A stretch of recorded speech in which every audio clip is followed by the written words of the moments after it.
So joining us today is one of Africa's finest, a powerhouse in the DJ scene. He's a hit maker and the man behind the tag greatness. He's also a record producer, and I'm sure you know him. So welcome DJ Neptune and thank you for joining. Thank you for having me. It's Um, a pleasure to have you here. it's an honor to be on the show. Thank you so much. All I hope right. this is clear enough. So let's talk. You've been in the game for a while now. So how would you describe your journey so far from your early days to becoming one of the biggest DJs out of Nigeria? I would say it's been a journey of grace. It's been a journey of staying focused, staying positive, and also a journey of believing in the sense that when things are not working the way I want it to be, I just believe it's not the right time, and the passion and focus keeps pushing me to my greatness eventually. Greatness, DJ Neptune. All right, let's take it Mm. back to your early days at Ray Power where you started as a librarian. So would you say that that experience played a significant role in shaping your journey to where you are today? Definitely, I would not speak about my journey and deny the fact that working at that communications, that time, that year didn't shape who I am today. Because aside from being a radio DJ, I was an assistant librarian, and that Okay. era, all what we were doing was literally analog in the sense that you have to queue in the cities, you have to make sure they are well taken care of, you have to take note of what's been taken out of the library and what comes back into the library. And if any CD should eventually get broken, you get the memo from HR. Trust me, Yeah. and then migrating to the digital era, all of that did make me understand that when you're patient enough, that which you're working for would eventually come your way. Absolutely. So when did you realize you wanted to become a full-time DJ and not just someone working behind the scene? So this, funny enough, my journey as a DJ started around 2001. I remember sneaking out of the house to attend a friend's party. Before then, I wanted to be an artist, but my dad didn't wasn't in support of that. So it was one of those festive period. And a friend of mine we usually throw like an end of year party at their place. And I told myself, I have to be here. If anything wants to happen in this house, let it happen in the house. So I snuck out, attended the party, and that was when I had an encounter with a DJ for the first time. Like I saw this, I still remember what it looked like. Very tall gentleman. He had his hands on two huge turntables, which I was familiar up about because my dad did own two turntables back then, and every weekend I would just take the record and flip it. But his was quite different because there was a device in the middle which was a mixer, and Yeah. he was playing this song and mixing to the next song.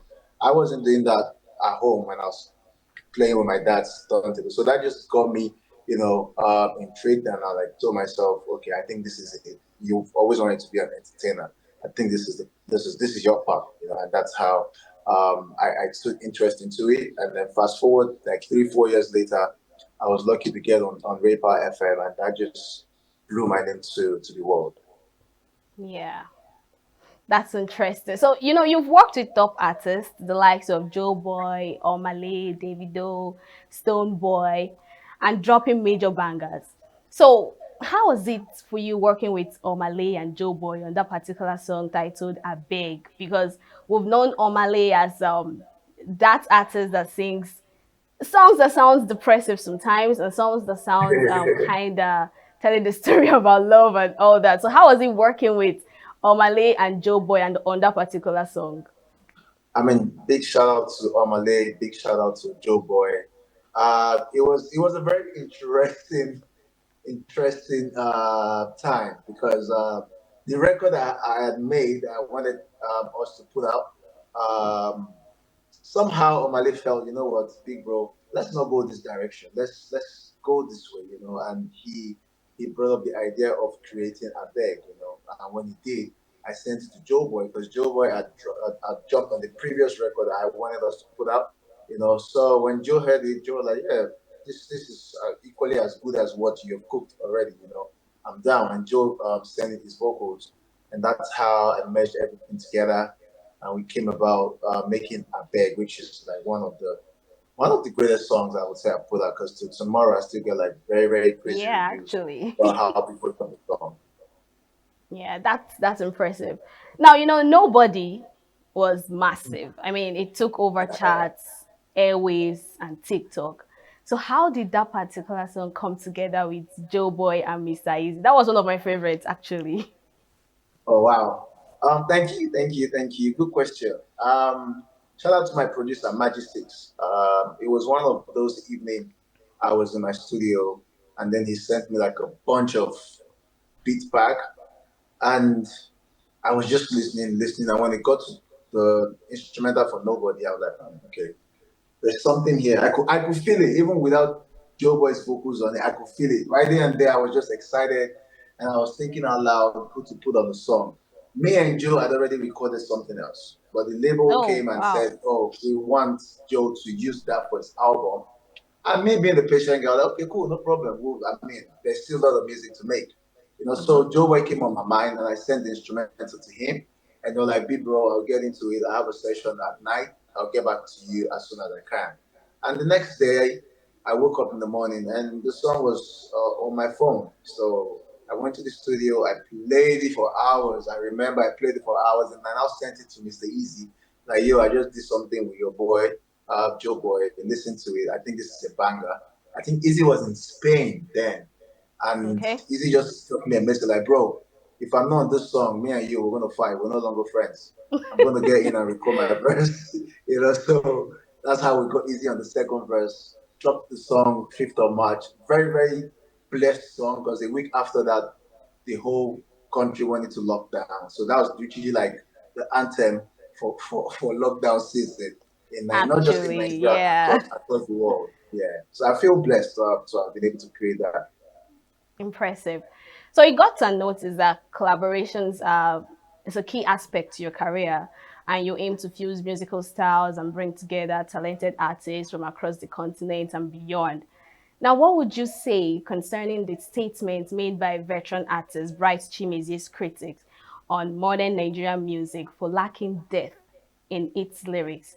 Though he said they had reading, it has reading vibes and all that, but it doesn't have lyrics that speaks to the soul, according to him, compared to the way their music used to be then. I kind of understand where he is coming from, but the reality about today is times have changed. Times have changed in the sense that what attracts people these days is quite different from how it used to be back in the days. But I'm not saying this in the sense that we shouldn't put out sensible music. There are still a lot of sensible music. There are artists created sensible music. So this is like, I think it's like a global thing because back in the days when you're hearing songs from like the Snoop Dogg's, the Tupac, the B.I.G., Mm-hmm. you're getting the lyrics, you're getting the wordplay and all. But these Yeah. days, rappers are just thinking about the blings, the women, the flashy cars. Same goes to like different style of album music as well. But that being said, listen to my album Greatness 4. Solid, amazing message behind most of the songs. It's not just about vibe. Vibe music is awesome. But for Mm-hmm. me, I create music for every moment. So if you want deep lyrics, there's something on this new album that I just created. But I understand where he's coming from. But when a completely new generation, so you just have to go with the flow and be open-minded. Absolutely. Now, you also released a full album, Greatness 2.0, in 2021, which includes multiple tracks. So, what was it like creating that particular album? I mean, you are known as a DJ and a record producer, and you know what it's like creating a full album that has series of tracks. So, walk us through the journey that you went through producing that particular album. Okay, so 2022 Greatness 2, lovely body of work. If you missed it, you need to go back because that album has the likes of Loj, the likes of Zlatan. Yemi Alade.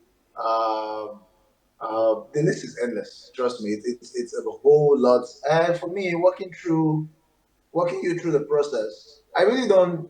I'm not hard on myself when I'm making music. I just go with the flow. I go with how I Mm, feel. I go with the message I feel I want to touch on.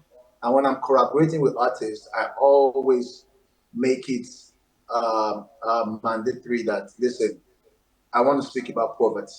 You know, okay. let's touch base. I want us to talk about having a good time. Let's touch base based on that. And even though I have all of this idea in my mind, I'm still very open to sharing other people's ideas in terms of creativity. You know, because as a creative myself, I don't want to be boxed when I'm working with someone. Rather, I'll put my 2 cents on the table, and they will find a way to balance things. You know, so that was that project, and everyone gave me their A game. So shout out to all the artists, the producers that I work with on Greatness 2, and same with Yeah. Greatness 3. You know, so for me, it's just telling the story with each chapter of the Greatness series album that I put out. Impressive. Afrobeat is global now. So, as someone who helped shape the sound, how does it feel seeing Nigerian music take over the world?